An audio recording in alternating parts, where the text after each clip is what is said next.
E aí, galerinha, um imenso prazer estar aqui com vocês, pessoal da turma de Direito Civil 2, começando aí a faculdade, né, conhecendo mais a fundo a matéria de Direito Civil, que é muita teoria e o nosso conteúdo é muito grande, extenso demais.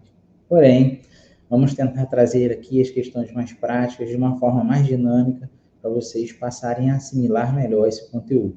Para quem não me conhece e vem assistindo, cai aqui no meu canal, meu nome é Leonardo Antunes, eu sou professor de Direito, nas matérias de Direito Civil e Direito Processual Civil.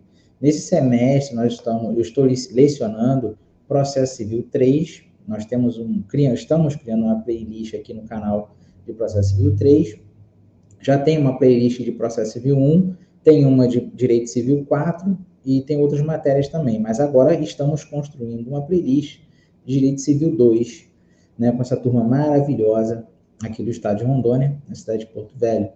Eu peço a vocês que se inscrevam nesse canal, para me ajudar também a divulgar mais conteúdo e que o YouTube reconheça esse canal como um canal de alta relevância, porque a minha meta é aumentar a quantidade de inscritos para que eu possa ter uma interação maior de alunos, estudantes, e, por fim, como 2 dias ou 3 dias antes da prova da OAB, eu quero gravar um aulão à noite ou no final de semana, não sei como é que eu posso programar isso, criar uma comunidade gratuita dentro do próprio YouTube, que é a minha meta, para fazer uma live sobre realização de questões anteriores, com comentário, para facilitar vocês a realização da prova da OAB.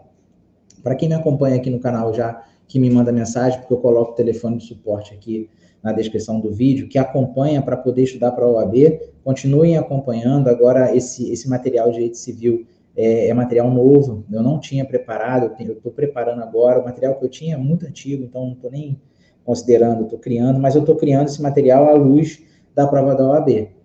Focando, lógico, não vou passar pela ementa da faculdade, mas eu tenho que cumprir o conteúdo da faculdade, mas eu vou direcionando as questões mais importantes e questões e termos técnicos que aparecem muito em concurso, né? Eu vou levantar as questões polêmicas, as questões de divergência doutrinária, para a gente poder estudar e ficar ciente, para quando chegar lá no final da faculdade, já ter passado sobre esse assunto. Beleza? Então, galerinha, Direito Civil 2 comigo, aula inaugural, conhecendo o direito civil de uma forma mais ampla, o desenho que eu costumo fazer no quadro, né, de todos os inícios que eu tenho de aula na hora que eu me apresento como professor, como eu apresento o conteúdo, eu sinto essa necessidade de fazer esse desenho. Por que eu faço isso? Mas isso é processo civil? É processo civil. Nós estamos dando aula de Civil 2, estamos sim, mas como você vai materializar um descumprimento contratual, por exemplo, através de um processo judicial? Não adianta eu ficar só na teoria com vocês sem explicar como eu vou materializar isso na prática. Como é que eu vou trazer isso para a prática? Eu não posso falar com vocês sobre os princípios, eu falar sobre a teoria geral da obrigação, sem ao menos explicar como é que eu vou materializar isso. Então, eu sinto essa necessidade de fazer esse desenho sempre, para vocês entenderem como nós vamos materializar isso. Tá? Então, eu elaborei essa apresentação, que trouxe o que nós conversamos na aula passada, e eu coloquei assim: adentrando ao assunto do Direito Civil 2, conversamos sobre a importância do direito civil na carreira jurídica, que de fato é muito importante. Falamos um pouco sobre o Direito Civil 1, sobre o Direito Civil 3, sobre o Direito Civil 4, considerando que as referidas matérias se interligam para melhor entendimento do conteúdo teórico, onde materializamos em sala de aula. Tá? Essa materialização é o desenho, que eu vou voltar depois para a gente comentar sobre pontos específicos ali. Para melhor entender, que às vezes vai ser um erro de português aí, para melhor entender a teoria, traçamos uma espécie de linha do tempo, que é isso daí, que representa um processo judicial, conforme destaquei abaixo. Então, essa linha do tempo é um processo judicial que eu estou materializando para você. É no direito processual civil que materializamos o direito civil. Então, o nosso direito civil, que é o nosso Código Civil brasileiro, ele sofreu uma alteração porque a sociedade ela evolui com o passar do tempo. Então, muitas coisas vão evoluindo, muitas coisas vão nascendo, vão surgindo, e o legislador vem adaptando a legislação conforme a sociedade se adapta. E como eu vou materializar isso? Porque o Código Civil ele trata de relações sociais, bem dizer assim, né? De questões éticas, questões morais, elaboração de contratos, responsabilidades, obrigações, tudo no Código Civil, que vai nortear essa relação entre pessoas, entre relação entre empresas, né, pessoas naturais, pessoas jurídicas, tudo dentro do Código Civil. Para materializar, nós vamos precisar de uma ferramenta, que é o processo civil. Então, falamos que nossa legislação se adequa à evolução de comportamento da sociedade, e assim acontece com o Código Civil brasileiro, acabamos de falar agora. Aprendemos na aula inaugural, de forma genérica, que todo contrato, matéria de direito civil 3, que nós precisamos trazer para direito civil 2, é regido pelo menos por 3 princípios, dentre outros, que o direito contratual também traz, mas nós citamos apenas 3 porque interessa para a nossa evolução, né? E como eu falei para vocês, estamos construindo uma maturidade jurídica acadêmica, estamos montando um quebra-cabeça. E essa aula inaugural é para poder fomentar isso, aquecer a nossa cabeça e trazer palavras novas para vocês ficarem mais familiarizados ao longo do nosso curso de Direito Civil 2. Então, o princípio da boa-fé é importante? É aquele que as partes possuem o dever de agir com base em valor ético e moral da sociedade. É o princípio da boa-fé. Eu tenho uma boa intenção de adquirir uma determinada coisa e eu vou exercer tudo aquilo que está pactuado naquele contrato. O princípio da bilateralidade é quando a prestação ocorre para ambas as partes.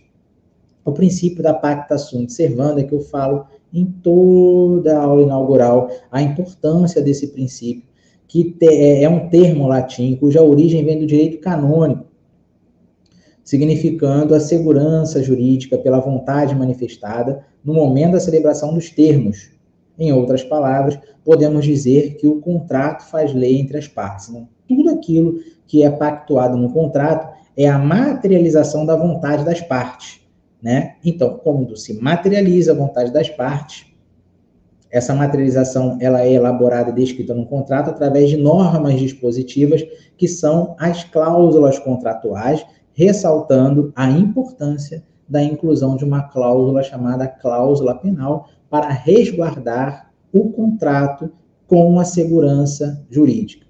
A pacta sunt servanda ela vai fazer lei entre as partes. A pacta sunt servanda demonstra que aquele contrato ele tem que ser cumprido, né, sob pena de alguma coisa. E aí se coloca a cláusula penal para assegurar melhor esse direito, né? E quando se elabora um contrato, identificamos o credor e o devedor.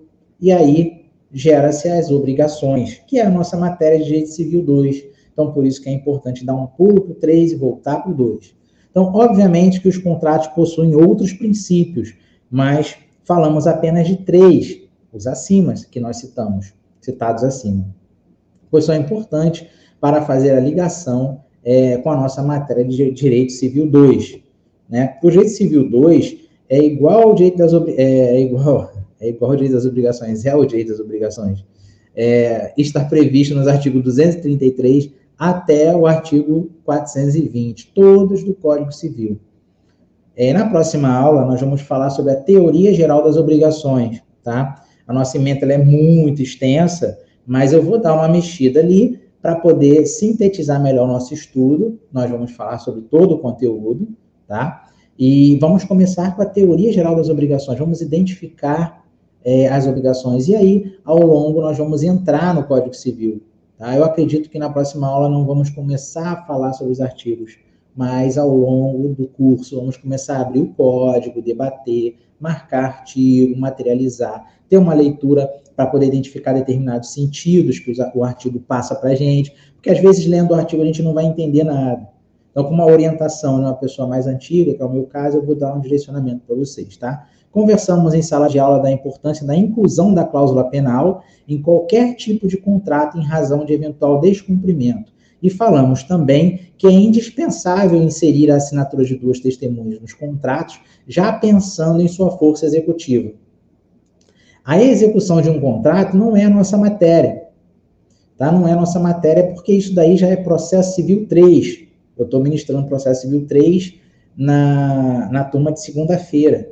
E estou ministrando direito civil 2 na turma de quarta-feira. Então, para vocês pensarem que uma coisa tem ligação com a outra.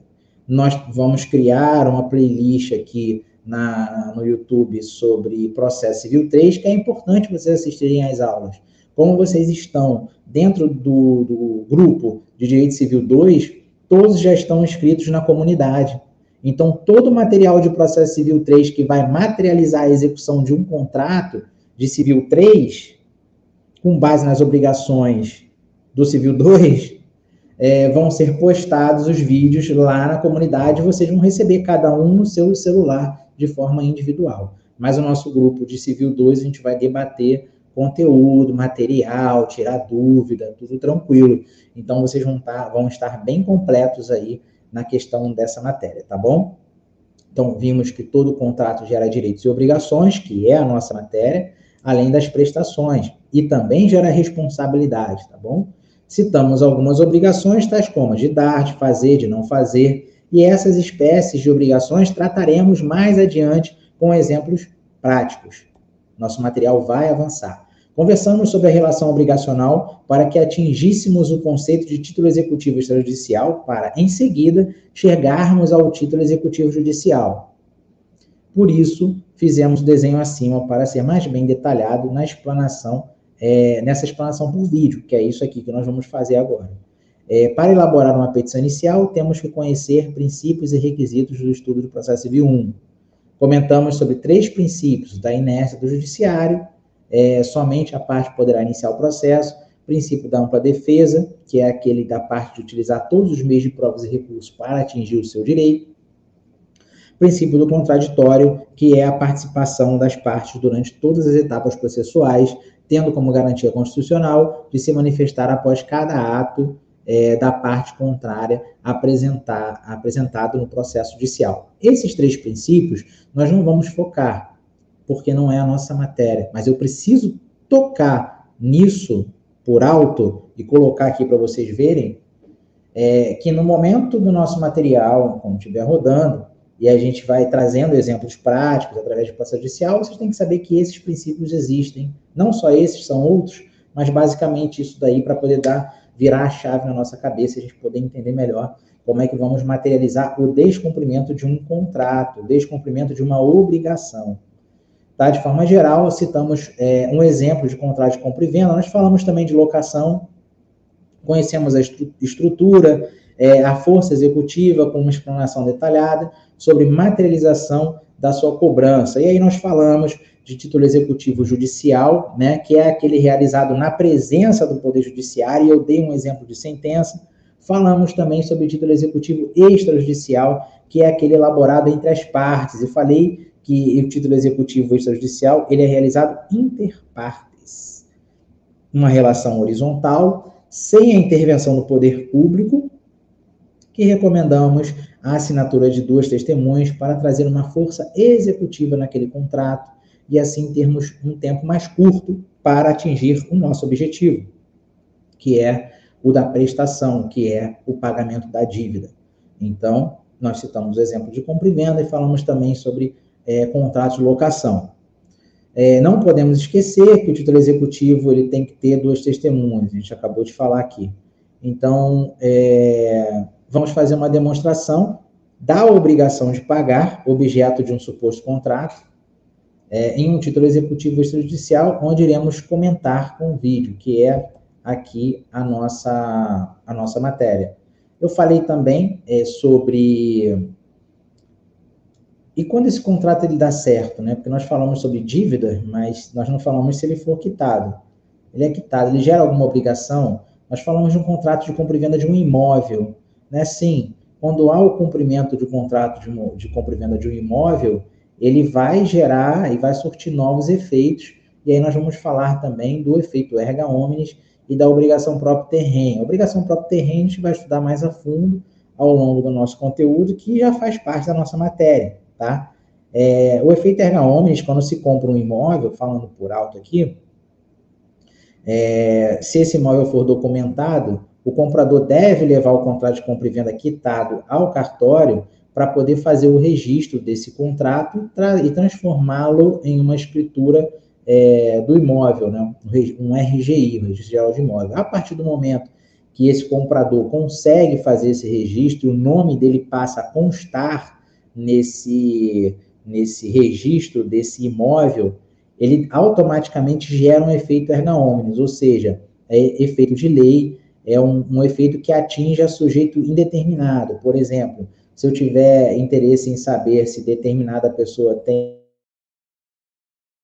um imóvel, eu vou no cartório, faço uma busca de inteiro teor de um determinado imóvel ou da documentação dessa pessoa e eu vou descobrir porque isso é o efeito erga omnes, ele está atingindo a todos. Todos vão saber que o fulano é proprietário de um imóvel.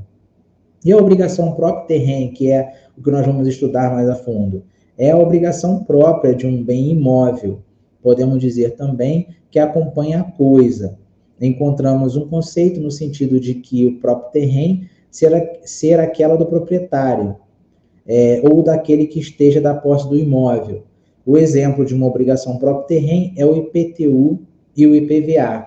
Como é que eu consigo atingir a obrigação próprio terreno? Quando eu compro um imóvel e esse efeito ele transforma o meu nome para dentro do RGI e todos ficam sabendo que eu sou proprietário daquele imóvel, automaticamente o imóvel carrega essa obrigação de IPTU e eu automaticamente tenho que pagar. Então, a obrigação próprio terreno, ela caminha com o bem.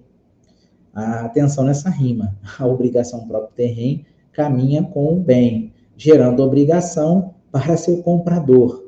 Então, para seu novo proprietário, na realidade. Então, a obrigação próprio terreno caminha com o bem, gerando obrigação para seu novo proprietário ou possuidor. Exemplo, IPTU para bens imóveis, IPVA para bem móvel, no caso do veículo automotor. Tá? Então, essa obrigação, como ela caminha com o bem, ela é considerada como uma obrigação ambulatória. Geralmente, em concurso público, eu coloco essa observação para vocês aí, nas questões, pode aparecer, a obrigação ambulatória, marca a opção correta, erga omnes, não, inter partes, não, próprio terreno, sim. Então, você já sabe que a obrigação ambulatória é uma obrigação próprio terreno que caminha com o bem. Exemplo, IPTU e IPVA. Atenção, a obrigação ambulatória é a próprio terreno, pois está com o bem, com a coisa, independente do dono. A obrigação acompanha o bem a coisa. Por isso, a ambulatória caminha com a coisa. Beleza? Então, a gente vai subir agora de novo ali no nosso desenho para materializarmos algumas coisas. Né? Já que nós falamos de contrato, nós sabemos que o contrato gera direitos e obrigações e gera também responsabilidade. E devido ao princípio da bilateralidade, tanto para o devedor quanto para o credor.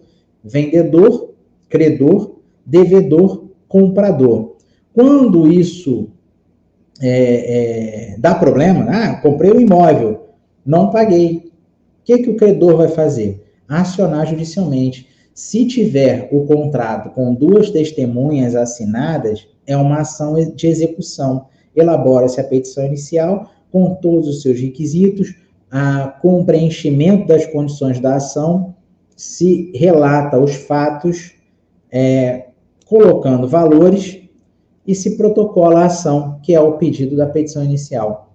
O primeiro ato processual, quando o judiciário recebe essa petição inicial, é o CITSE, onde a parte contrária, devedora, irá receber a sua execução para pagar em 3 dias, sob pena de bens a penhora. Caso não haja assinatura de testemunhas no contrato, será uma ação de cobrança, onde a parte ré receberá o CITSE e vai ter um prazo de 15 dias para apresentar a sua contestação. Então, vejam bem que a ação de execução ela é mais rápida do que a ação de cobrança. O prazo para pagamento na execução são 3 dias, sob pena de oferecimento de bem à penhora.